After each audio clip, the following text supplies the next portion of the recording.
My name is Peter Whitelock, pastor at the Lafayette Orinda Presbyterian Church in the San Francisco Bay Area, and a trustee here at the seminary, and it's an honor and a privilege to be able to introduce my fellow trustee, Dr. Stephen Yamaguchi, who is the distinguished alumni for the seminary this year.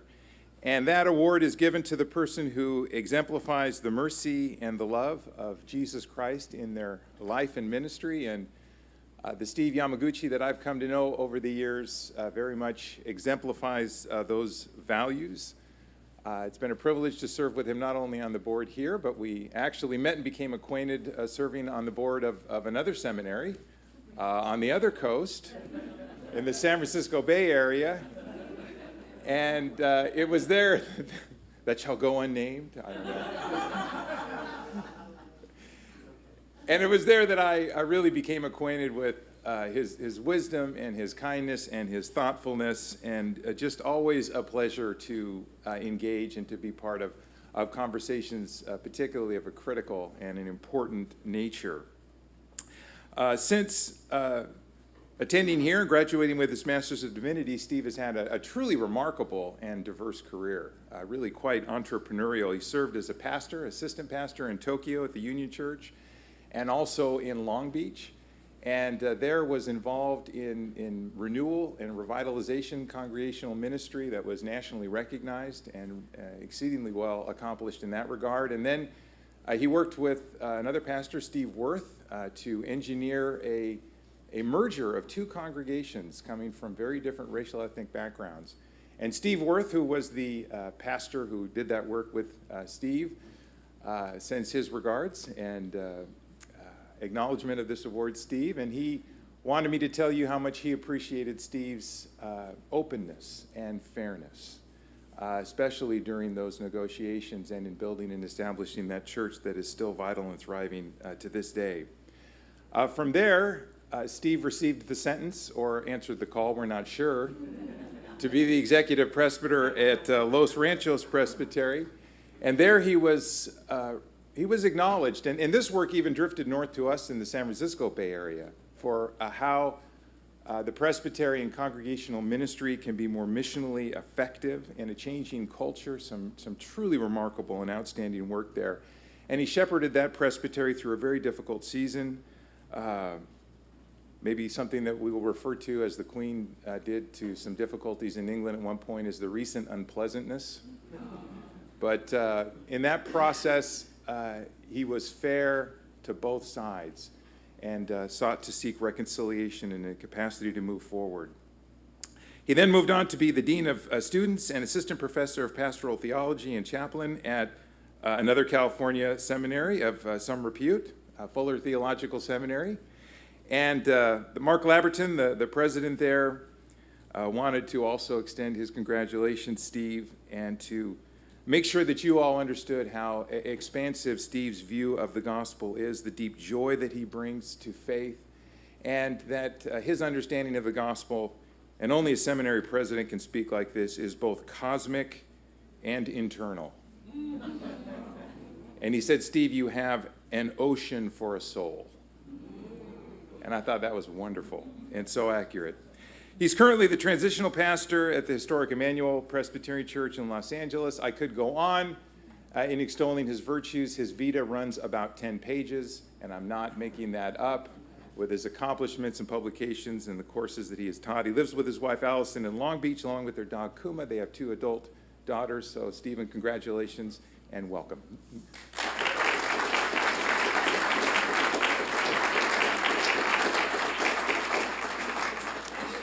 Thank you, Peter, and thank you to President Barnes and the Alumni Association Executive Council for this honor and this invitation, and thanks also to my friend Ann Henley Saunders, our new alumni director, and I'm so excited that she's in this role.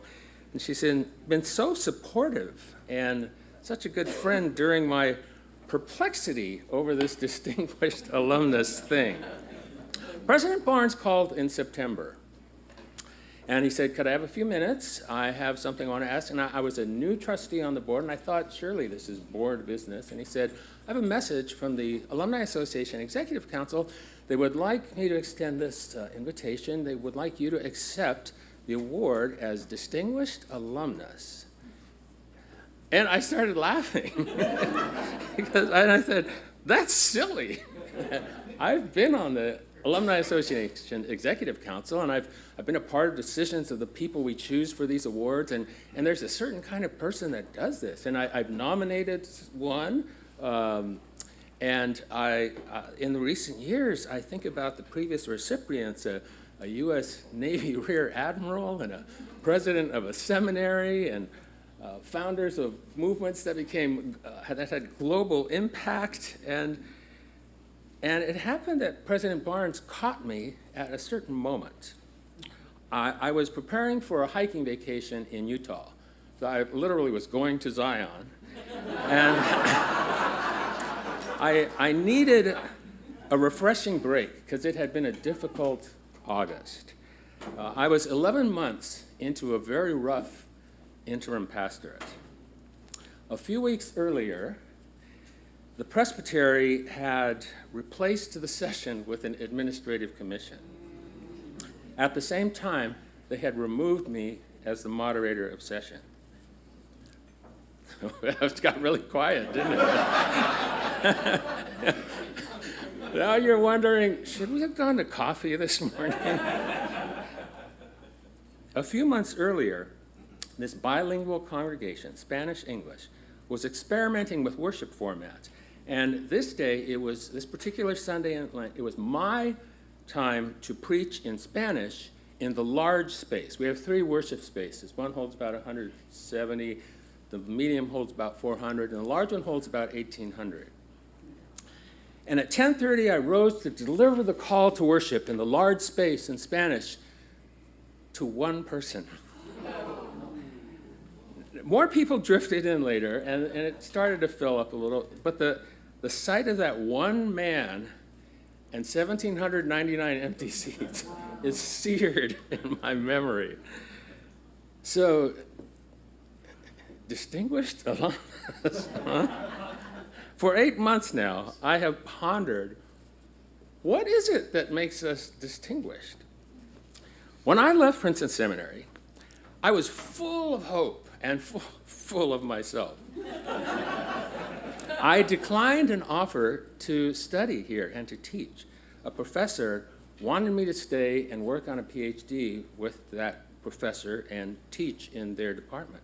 It was very tempting, but as it was, God was calling me to Grace Presbyterian Church. And it was in the town of Paramount, but it began in 1925 as the Japanese language mission of the Los Angeles Presbytery. And it grew until 1942. This is the photo in 1928 of the Sunday school. In 1942, people had to leave Southern California. They had to actually go to prison camps. And so the church was not functioning as a church. It became a boys' club, and the people didn't get the building back actually till 1949. But after the war, like so many of our Presbyterian churches and mainline churches, the church grew and grew through the 60s with a baby boom, and in 68 hit its peak and has declined since and was declining precipitously in the 1980s. By 1987, the neighborhood had become so dangerous, this neighborhood, and the congregation was so weak that they fled the neighborhood. And they moved to a building that the Presbytery had in Paramount, 9 miles to the north, to an abandoned Presbyterian church building. So when I graduated in 1988, they were down to 25 very tired worshipers in a dilapidated building. It was the ugliest church building I've ever worked in. It was located on Compton Boulevard, on the east edge of Compton, and Chris Lineker remembers because we were in the same presbytery and neighbors, during the boom of crack wars on our streets on Compton Boulevard. The year before, in 1986, Paramount was named in the list of most livable cities in the country. Paramount was one of the 10 worst cities in the country to live in. And in 1988, this was my call. I felt noble. I thought I could help save this church. And I had a lot to learn. But I had learned much in seminary. I was armed with a love for Greek that President Gillespie inspired in me in his Galatians class.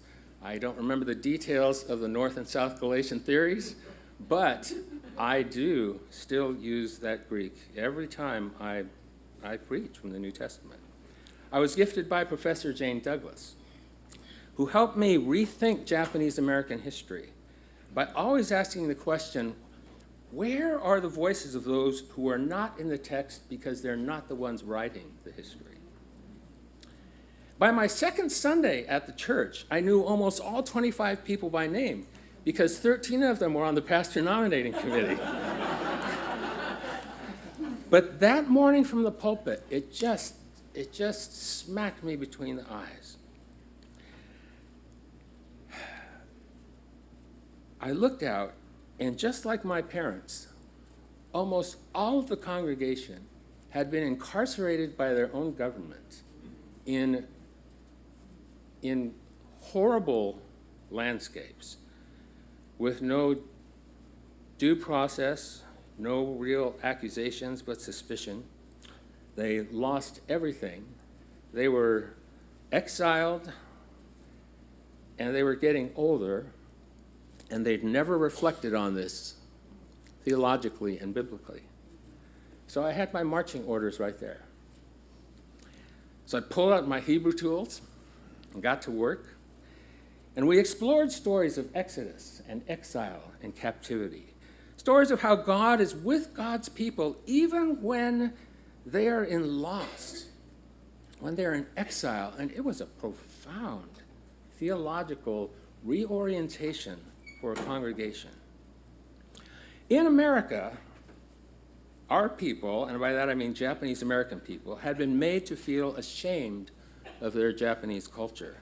They had learned, actually, that to be accepted in the majority white culture, it was an advantage to us to try to act white in work, in school, even in church, even in the Presbyterian church.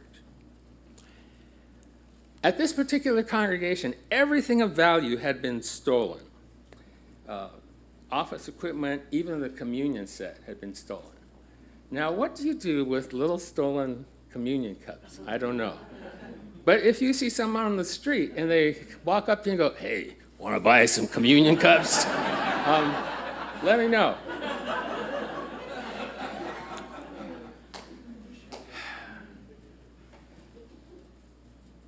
I noticed when I visited people in their homes, these older Japanese American people, their homes looked like my grandmother's home. And on the dining table, there was not a silver platter, but there were stacked lacquer boxes, jubako, we call them in Japanese. I have a sample of one right here. And so there came a moment when we needed new communionware, and I just went ahead and did it. I went and bought some sets of jubako and used them for the bread at communion. And that first Sunday, people walked into the sanctuary and looked and went, "Is that okay to do?" And proudly, with my theological, liturgical education, I said, "Yes, it absolutely is. I believe that Jesus would do this if he were here." We also we had cups commissioned that are designed for the chalice based on the design of a Japanese tea ceremony cup. They're actually made by Reverend Sasha Makovkin, who was the artist in residence here at Princeton, 88 to 89. As our church embraced our identity and our history as Japanese American people, as exiled people, we began to attract many different kinds of people who actually felt exiled and marginalized. So it became this remarkable group of kind of outcasts and oddballs, and others who weren't but wanted to be with outcasts and oddballs. And the church was growing, and by all metrics, in a few years it had doubled and quadrupled in size. And several years earlier, the church had been tagged by the Presbytery as a redevelopment congregation. This was supposed to be a great boost because there would be extra attention and supposedly funds, which it turned out there were not. But after 3 years, I called the Presbytery office and I said, "Hey, I think we're redeveloped. How do you get off the list? I will never forget our associate executive presbyter's answer, because he said, I don't know, it's never happened before. And redevelopment actually was a euphemism for terminal. But we made up this ceremony, and it was like a burn the mortgage thing. We burned the redevelopment contract, and the church continued to grow. The church was thriving, and the pastor was dying. I had graduated from seminary with a big bag of tricks, but my bag was empty. And I finally had to come to terms with my own alcoholism. And it wasn't even the drinking that was killing me. It was just the sheer energy it took not to drink. It took every bit of spiritual energy I had, and I was losing the fight, and I could see it.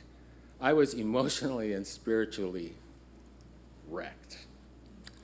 But by God's grace, a new guy had joined the church, became a deacon, and he shared in his story about his experience in AA, and he invited me to meetings, and I held him at arm's length, and he saw right through me, but he was very patient and persistent. And one day I tricked myself into going. When he asked me again, I thought, consciously, I thought,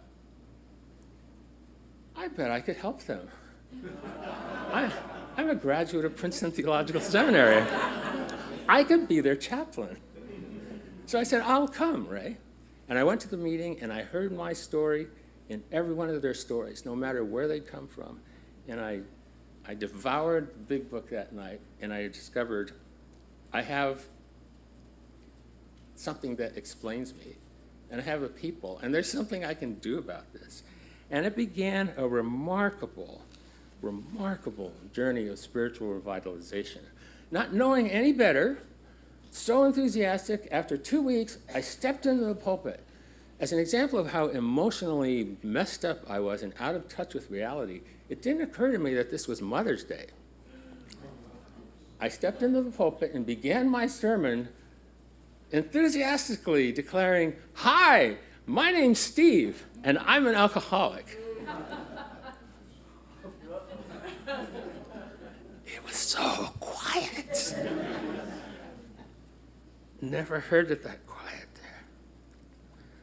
It threw the congregation into confusion, and in my self-centeredness, I was oblivious to what I had done to the church. But it turns out I was in just the right church. I thought I had come to save them, but they helped to save me, because I was in a church full of people who knew what it was to lose everything, to despair in hopelessness, and to rebuild from nothing. They were black belts at this. They were Jedi.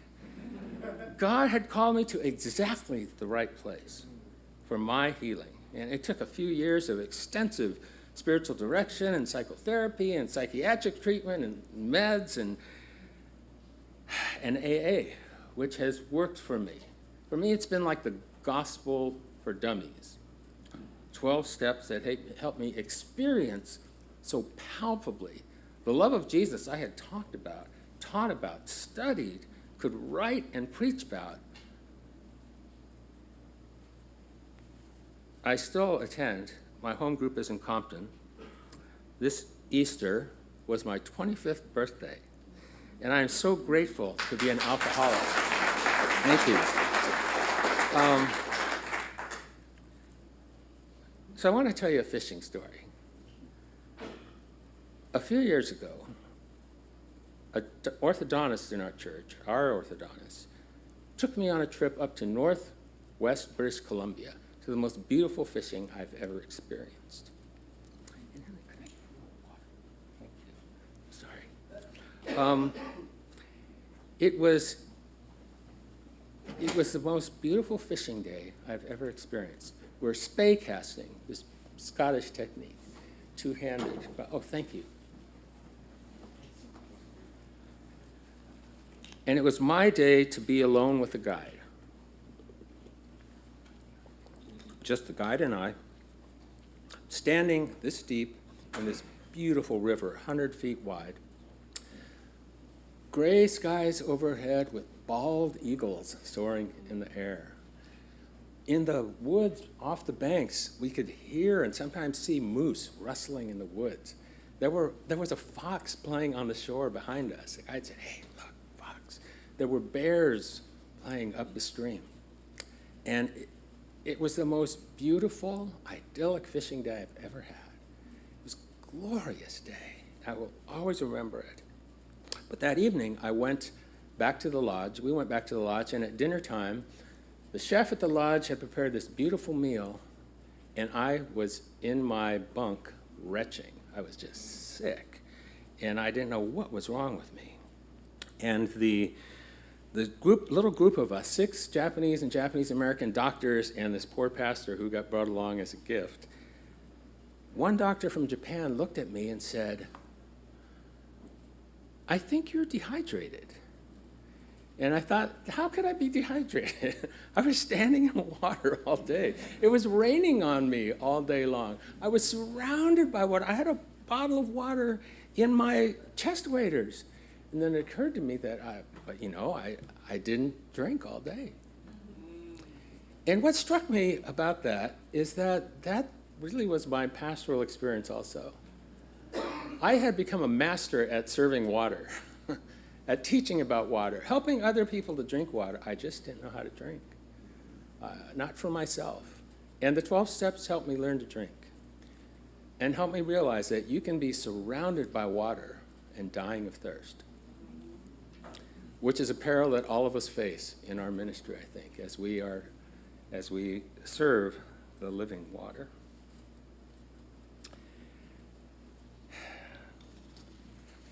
That church let me stay for 10 more years, and they helped me begin to grow up. And as I've reflected on this journey, and so I began to think that what distinguishes me in ministry and us in ministry it's not really me, it's not myself, it's not ourselves, but it's the people that I'm called to serve that distinguish us. I think we're distinguished by loving the particular people we serve. After 15 years as a pastor in that presbytery, I was asked to be the executive presbyter, and it was a fun job, challenging, rewarding. The best part was starting new ministries and supporting new young pastors and candidates to do creative, crazy things and validating ministries that many people would think were just too off the wall, and pushing polity to its limits for missional purpose. That was the best part. And then I was called to be the dean of students and an assistant professor of pastoral theology at Fuller, and it was an exciting time. It was like a whole new world. And I had a 27-mile commute, and I figured out how to do it by bicycle. People in LA, they're not so impressed that you rode 27 miles. It's that you could find a way to ride across Los Angeles. But I found a route down the LA River. It was awesome. It was like I restarted my life at 60. But in some ways, the work at Fuller, it just wasn't the best fit for me. I longed to be a pastor again. And for 11 years, I had supported, as an EP, I'd supported pastors and cared for them and poured out my life to make their lives of pastoral ministry better. And then for 4 years as a dean and a professor, I was training pastors and teaching candidates, pouring out my life to help make their lives of pastoral ministry better. And after 15 years as an administrator, I prayed, God, could I be a pastor again in a congregation? And for 15 years, people said constantly, oh, you do the executive work or you do the dean's work so pastorally. You're such a good pastor. I finally did notice after 15 years that no one ever said, you're such a good administrator.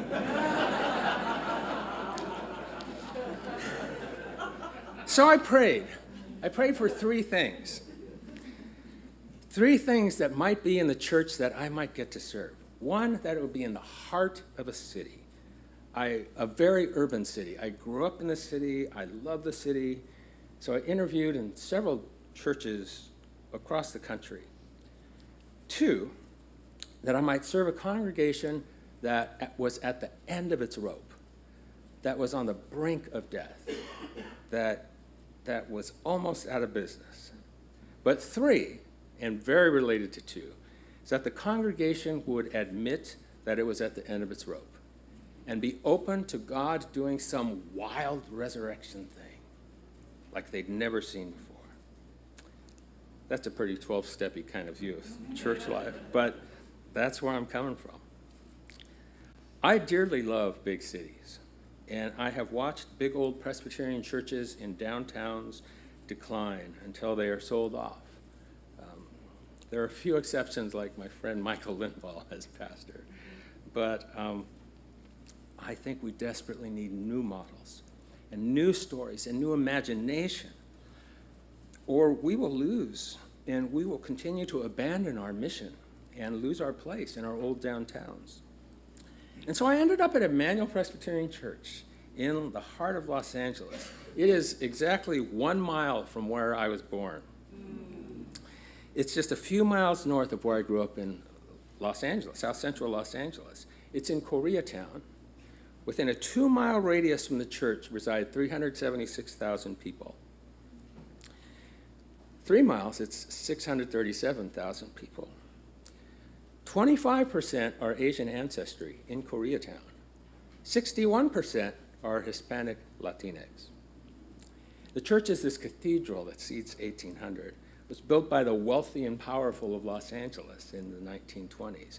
And today there are a few with some power and privilege, but there are many more people now with far fewer resources, some without homes, some without documentation, some without fitting into a gender binary, some without family.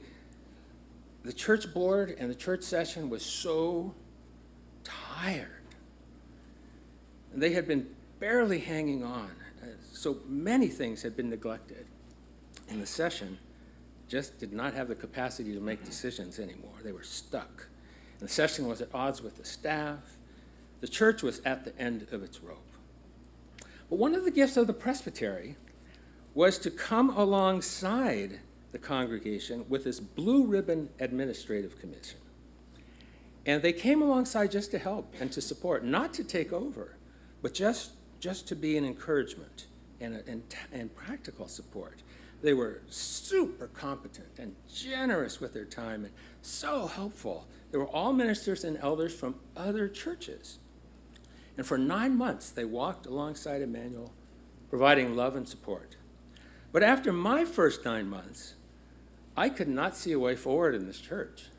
So I told the session, I can't renew my 12-month annual contract if we can't find a way to be freed from this paralysis. And this concerned them. They called the presbytery for help, and the presbytery came alongside and helped them ask for help. So the session asked to be relieved of their duty.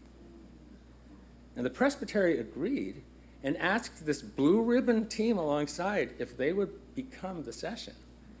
And each one to a person, although they didn't sign up for this, they all agreed.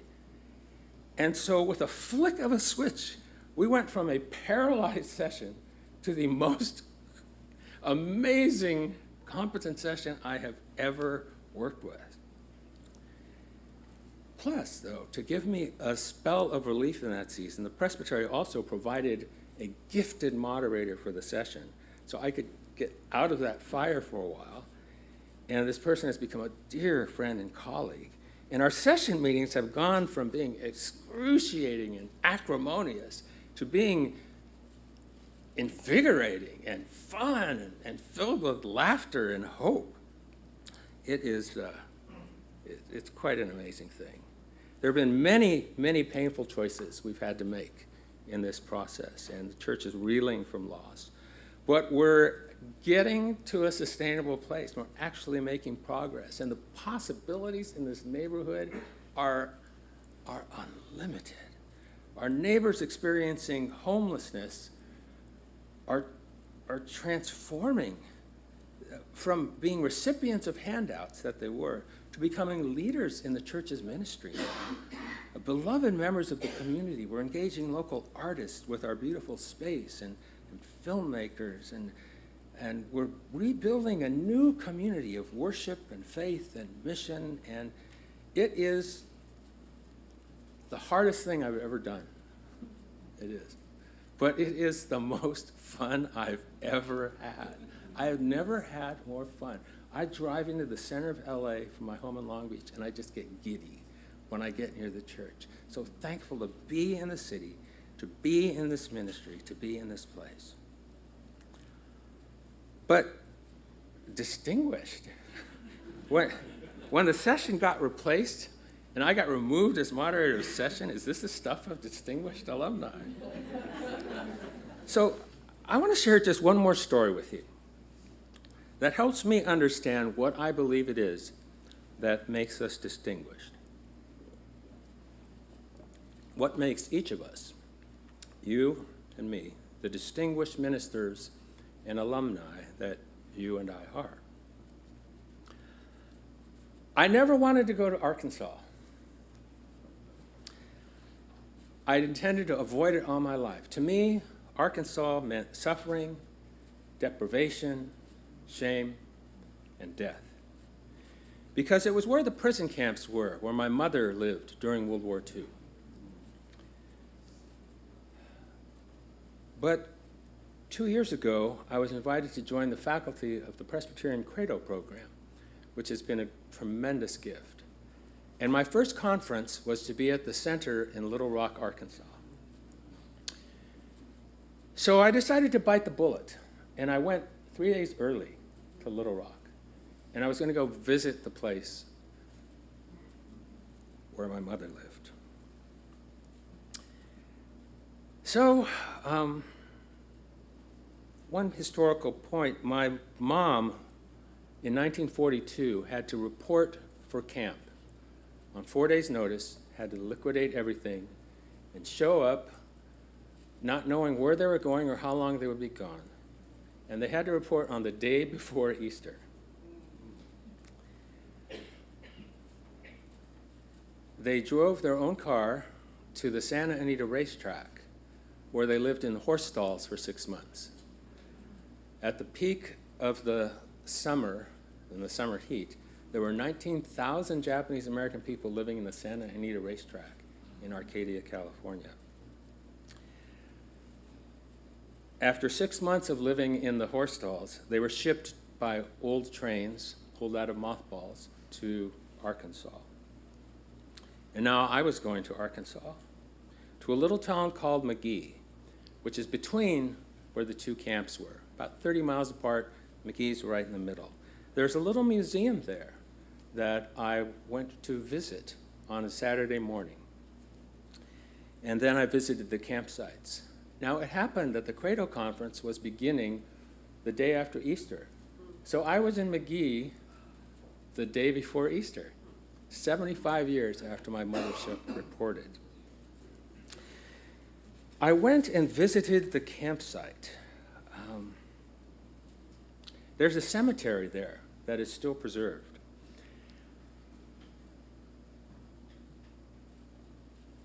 And I walked through the cemetery, and amazed that I was even there, I simply read out loud everything that was on each headstone, which was just names, birth, and death dates.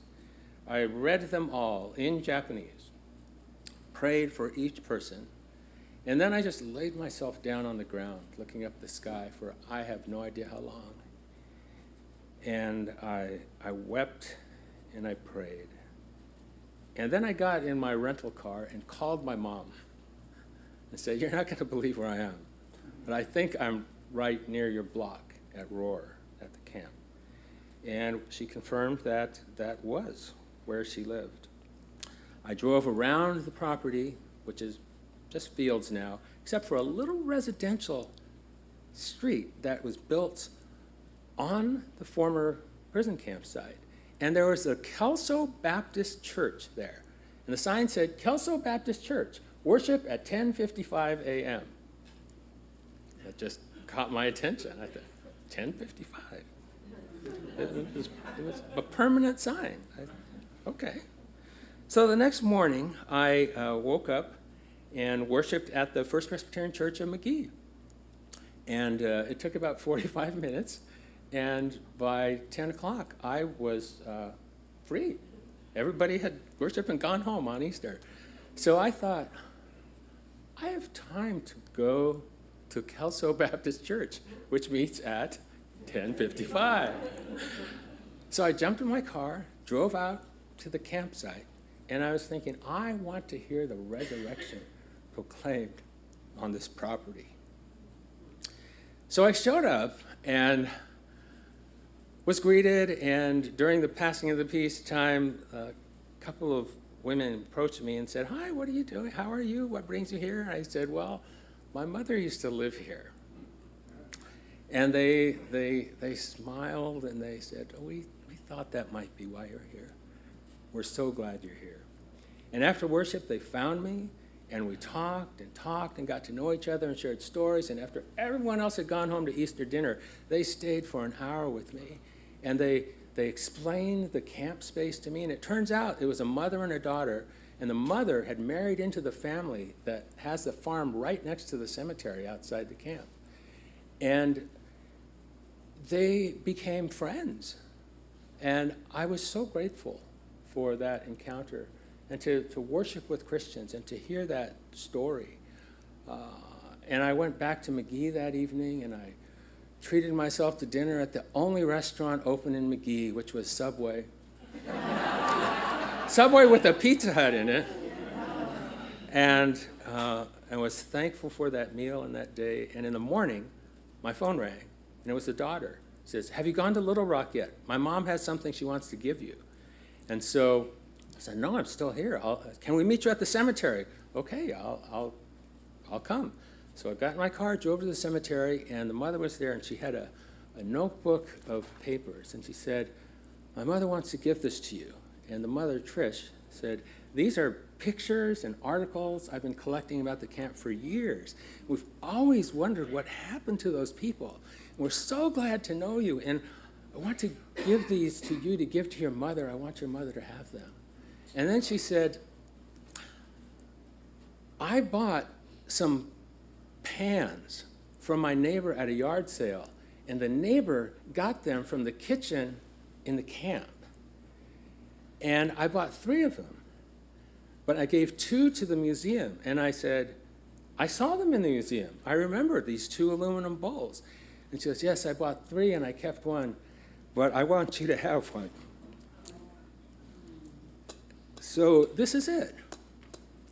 This bowl was used to serve my mother and her family in a prison camp in Arkansas. But it has become for me a symbol of redemption and God's grace.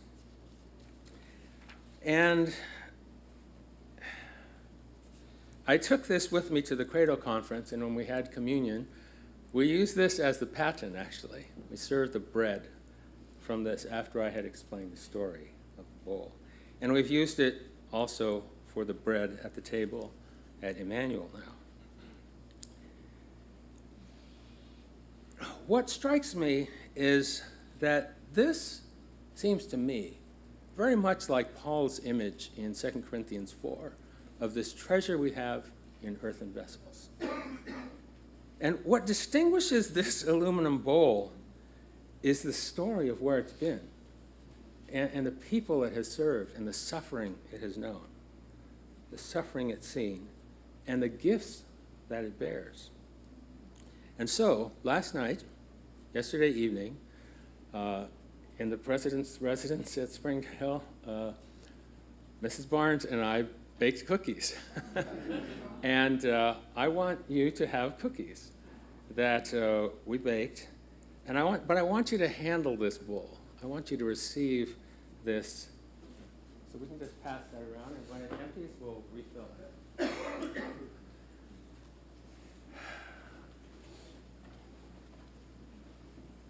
And so this, my friends, I think is what distinguishes each of us, you and me, as alumni of this blessed place. It is where you have been, and the suffering you have seen, and the people you have served, and the gifts that you bear that make you and me distinguished by the grace of God. So I want to say thank you, too, distinguished alumni, faithful servants, fellow ministers. And I would also like to offer you this blessing. Es bueno que recordar que Dios no nos dio la Biblia en inglés, ¿sí? It is good to remember that God did not give us the Bible in English. So I would like you to receive this blessing of grace and love and communion. But I'd like us to hear it first in Greek, and then in English, but then in Korean, a language which I don't speak, but I learned this simply by rote out of love and respect for a community of Christians who have suffered over the past century at the hands of my ancestors' imperial occupation. And then in Spanish, in the language where I'm preaching now, amazingly. Es como un milagro del Espíritu Santo. Es como Pentecostes, no? It's like this Pentecostal miracle that's happening there. And then finally in Japanese, in the language that I pronounced every week for 15 years over this beloved community. So, Hekaris tu kuriu Jesu Christu, kai he agape tu theu, kai he koinonia tu hagiu pneumatas, meta panton humon. And the grace of the Lord Jesus Christ, and the love of God, and the communion of the Holy Spirit be with you all. 주 예수 그리스도의 놀라운 은혜와 하나님의 아낌없는 사랑과 성령의 친밀한 사귐이 여러분 모두와 함께하기를 바랍니다. Entonces, que la gracia del Señor Jesucristo y el amor de Dios y la comunión del Espíritu Santo sean con todos ustedes. 내가와 그와 주 예수 그리스도の恵み、父なる神のご愛、聖霊の交わりとがあなた方一同と共にあるように。アーメン。アーメン。